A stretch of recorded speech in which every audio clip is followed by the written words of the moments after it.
यार सुबह सुबह ही मेरा नुकसान हो गया। मतलब मैंने गेम डाउनलोड की तो वो 98.27% डाउनलोड भी हो गई। तो उसके बाद ये इशू आ रहा है। आप ये देख लें, चेक कर लें।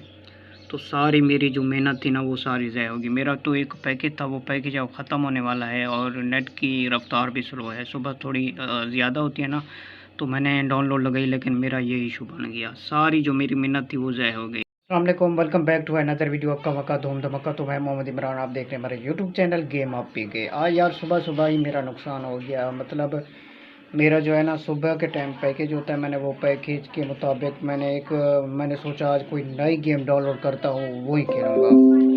तो जब मैंने उसको डाउनलोड पे लगाया तो वो मतलब यानी कि फुल डाउनलोड हो चुकी थी, 2% बाकी था। तो सारा जो मेरी मेहनत थी वो पानी फेर गया। मतलब यानी कि कोई इशू, ऐसा इशू आ गया ना जिसकी बिना वो गेम अब डाउनलोड नहीं होगी। गेम वो छोटी भी नहीं, 14 GB की गेम थी। तो आज यार मेरा कोई भी मूड नहीं है गेम खेलने का। मैंने सोचा ये एक छोटी सी वीडियो बना के आप लोगों के साथ शेयर कर देता हूँ। बाकी आप लोगों से एक छोटी सी रिक्वेस्ट भी है यार, प्लीज़ भैया आप मेरी सपोर्ट करें और मेरी जो वीडियो है लाजमी फुल वीडियो वॉच किया करें। इंशाल्लाह मज़ीद मैं अच्छी और इंटरेस्टेड वीडियो लेके आऊँगा। तो तब तक के लिए अल्लाह हाफिज़, फिर मिलेंगे इंशाल्लाह नेक्स्ट वीडियो के साथ।